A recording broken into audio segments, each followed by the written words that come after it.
Good evening, everybody. I am Dr. Nate Bennett. I'm a headache specialist and director of the Preferred Headache Center in Pittsburgh, Pennsylvania.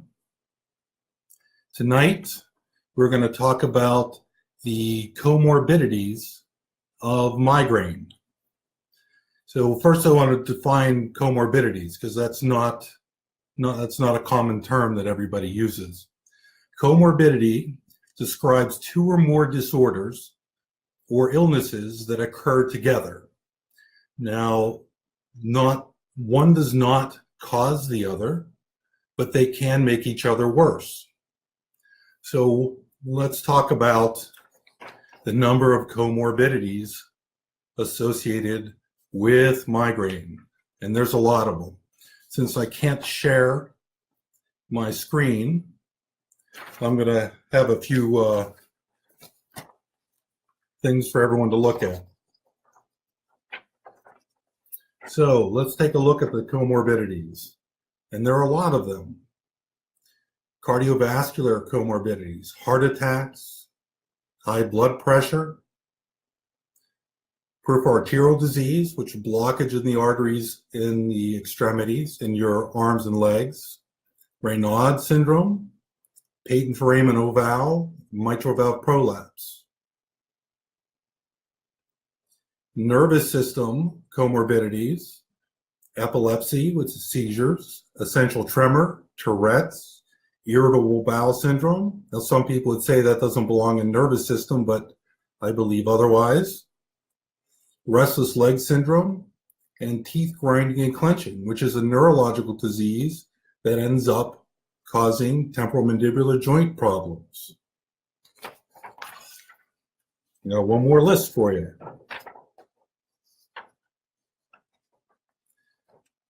Now, we'll talk more about what most people call psychiatric or mental health, but I prefer the term limbic, depression, anxiety, bipolar, panic disorder, musculoskeletal symptoms, which most of these are probably neurologic also, fibromyalgia, back and neck pain, chronic pain syndromes, obesity, allergic rhinitis, asthma, and autoimmune disorders, including lupus, rheumatoid arthritis, psoriasis, psoriatic arthritis also, and thyroid disorders.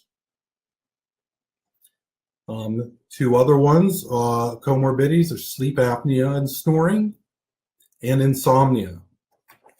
So I know that a lot of people with migraine suffer more than just with the migraine itself.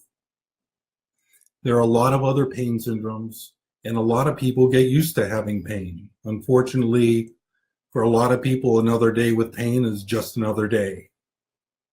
So let's look at why does this happen? Why are all these comorbidities? And I'm going to focus on mostly the emotional and the pain syndromes associated with migraine. So we know that people with migraine have hyperactive brains. The off switches don't work well. Actually, it's the hyperactive nervous system, not just the brain. The off switches don't work well, but the on switches work fine, and you get an imbalance. You have a nervous system that's essentially always on. It does not filter out unnecessary information, and it misperceives other signals from the body. So let's talk about some emotional, or the what I call limbic. The limbic system is the emotional part of the brain. And although this may be simplifying it a little bit, I prefer to call mental health disorders limbic dysfunction. So what happens? Well, just like the rest of your nervous system, the limbic system also does not function well, and the off switches don't function well there either. And what happens is you get an emotional part of the brain that misinterprets environmental stimuli, stresses. So logically, you know that something should only cause a little bit of anxiety, but for some people, it causes a ton of anxiety. Then you get depression is the same way, and bipolar, and these are all different types of limbic dysfunctions that affect people with migraine. Now we know that treating them can be difficult depending on the disorder. So when we're looking at treating migraine and prevention, we want to use something that will help with everything, that can help with these different disorders. So a lot of times we'll use antidepressants. The most common antidepressants used are the SSRIs, things such as Prozac, which is fluoxetine, or sertraline, which is Zoloft. But they don't work very well in controlling migraine. So for a lot of my patients, we use the SNRIs. It includes venlafaxine, or as most people know, Effexor, or duloxetine, which is Cymbalta.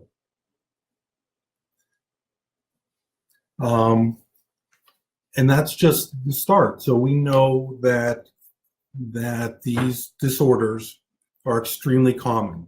In fact, both ways, if you have migraine, you're 3 times more likely to have anxiety or depression or bipolar disorder. And if you have bipolar disorder, anxiety, or depression, you're 3 times more likely to have migraine. Now, interesting thing with these disorders is that the more stressed you are, the more depressed, the more anxious, the more that the off switches in the brain don't work. And this includes the inhibitory pain pathways. So what happens is that the parts of the brain that turn pain off don't work well either. And with depression and anxiety, it gets worse. And I'm sure a lot of you have heard of the commercial where they say depression hurts. Well, it does, because it lowers the pain threshold. So you're more likely to get more migraines when you have depression and anxiety. And then you're with more headaches. The more headaches you have, the more depressed or anxious a lot of people get. And it's a vicious cycle. And things get worse and worse and worse. So it's very important to tackle the issues with anxiety, depression, and bipolar. And there's a lot of other things to do that I will talk about a little bit later, and not just focusing on medications, because there's much more to treating these than just medication. So again, for those of you that came in a little bit late, I'm Dr. Nate Bennett. I'm the director of the Preferred Headache Center in Pittsburgh. I am a headache specialist, and I've actually been in Pittsburgh most of my life, except for when I went to medical school. So we talked a little bit about the emotional dysfunction, the emotional problems. Let's talk about some pain issues. We know that people with chronic migraine, which is 15 days of headache per month or more, and at least 8 days with true migraine, what we would define as migraine, they're much more likely to have chronic pain. Now, one of the most common types of chronic pain that we see is fibromyalgia. And in the clinical studies for episodic migraine, which is 14 or less days of headache per month, 10 to 20% of patients have fibromyalgia. That's a huge number. For chronic migraine, that number jumps up to 30 to 38%. So that's a lot of people with pain. So what is fibromyalgia? So let's talk real briefly, because it's somewhat of a controversial diagnosis. Well, I don't consider it controversial, but there's a lot of people that still don't believe that this is a real disorder. And to that I say, you're wrong. This is a real problem. Now, whether it is due to the brain misperceiving signals that aren't pain as being painful, or whether there are pain signals being sent to the brain, the bottom line is that there is pain, and there's no pathology that we can find. We don't see inflammation. There's no blood tests to do, which is one of the reasons why a lot of people don't, I should say a lot of people, it's usually a lot of physicians don't believe that exists, because there's nothing to measure. But that's the same with migraine, and why it's a silent illness, is you can't, there's nothing to measure. You can't prove it with a blood test. I think someday we'll have it, but not yet. So we'll get back to fibromyalgia. It's widespread pain. There is defined, the definition of fibromyalgia, you have tender points. There's 18 defined tender points. You need to have at least 11 of them. So 11 out of 18 tender points, pain, also associated with fatigue, brain fog, or what some people call fibro fog, and sleep disturbance. And I'll talk a little bit more about sleep disturbance in a few minutes.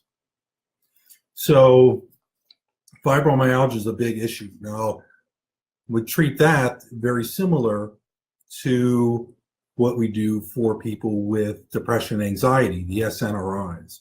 But other things that are very important too are exercise. And yoga has been proven to be very good for people with fibromyalgia. Now, here's the hard part. You get out to exercise and you hurt. And then you exercise and you hurt more. So it's very difficult for some people to get out and start exercising, even with yoga. So it's easy for me to say because I'm not in pain, but I try to get my patients to push themselves a little so that they can start exercising. And the more the exercise you do, the lower the pain should go, hopefully. Mindfulness meditation is another one that works well. We use this a lot in migraine by itself. It helps a lot of people. A lot of my patients will get a book. There's several audio books for mindfulness meditation, and they will listen to the audio book and practice the meditation in the evening time, and a lot of times that calms their brain down enough to go to sleep. So we talked about fibromyalgia and other chronic pain, and some emotional problems. There are, as I said, a lot of them. Teeth grinding and clenching. Again, this is a neurologic problem. In fact, it's been shown that women, just like the migraines get worse around their periods, clenching and grinding worsens during their periods. This leads to degeneration of the temporomandibular joint, the joint right in here.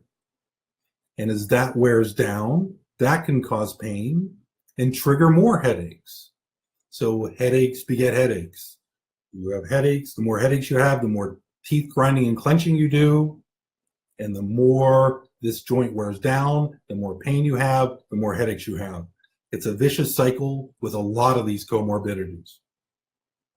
Restless leg syndrome is another issue, and that is the feeling of like you have ants in your pants. You can't keep your legs calm.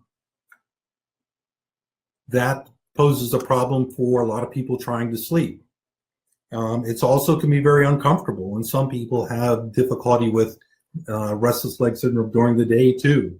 And some people have it, I know it's called restless leg syndrome, and some people have it in their arms. Excuse me. So there are some other ones. Irritable bowel syndrome. This comes out as abdominal pain with constipation and or loose stools or diarrhea. And this can also be very debilitating. I've seen people almost go to surgery for pain due to their irritable bowel syndrome. So that's another problem. Let's talk a little bit about sleep disorders, because this insomnia becomes a major issue in people with migraine for many reasons. Number one, your brain doesn't shut off. It keeps going. Your brain doesn't know how to shut off. A lot of people with migraine are worriers. You lay down and you've got to run through the whole day. Even during the day, you're running through 17 problems at the same time. You're trying to work on one. And this is that hyperactive, hypersensitive brain. So going to sleep isn't easy to get your brain to calm down. The other reasons is pain, especially in people with chronic migraine. It is very, and add fibromyalgia to this also, it's very difficult to sleep when you're in pain. There's never a rest time. Even when you get down to rest in the middle of the day, there's still pain. So it's not truly rest. The sleep cycles get messed up. People don't get enough sleep, and it just perpetuates things, and pain gets worse. What can you do for sleep? There's a lot of things. We use melatonin, 10 to 12 milligrams. Works. Some people use magnesium to stay calm. There are medications also, such as Zolpidem, but with the warnings, a lot of people have steered away from that, and that is Ambien. But there are other sleep aids also, and sometimes that's what you need to get your brain to calm down. And once you get going and sleeping and get on a good cycle, that will help. Now, the other thing is keeping good sleep hygiene, going to bed at the same time every night and getting up at the same time every morning, no matter what day of the week it is. Easier said than done, especially for teenagers. I have a very difficult time with that. But remember, your brain is hypersensitive, so any changes will set things off. So you want to make sure that you're doing things the same all the time. I want to remind everybody, I'm going to go through some questions in just a couple minutes. So if you have questions, please send them through.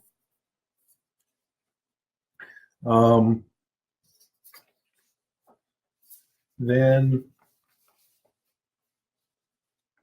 give me 1 second. So let's talk about one other thing that happens in people with migraine is the worry cycle.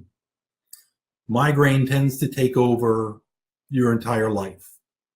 And a lot of people don't even think about it, but even going out and doing things as simple as want to go to a movie or want to go out for dinner becomes a big ordeal, because you've got to worry about whether or not your migraine is going to be triggered by the smells or the sound or the lights from the movie. And a lot of people try to plan their activities around their migraine. This heightens anxiety and triggers migraine. So this is, again, a very difficult one to deal with, and I think the best way to do it is to get your headaches under control. So lifestyle, we already started talking about. One, make sure you increase water intake. Drink plenty of water. Water has been shown to be helpful in reducing pain, and especially in the number of days of headache. Eat healthy, avoiding foods that trigger migraines. I know there are migraine diets out there, and there are diets for all kinds of things. Most people can figure out what foods trigger their pain, but sometimes it's difficult to do that. And I always recommend avoiding artificial sweeteners and preservatives and MSG. Getting plenty of sleep, as we talked about. Exercise. And again, I recommend yoga. I know a lot of people like Pilates. And there are other forms of exercise that work very well for people with pain.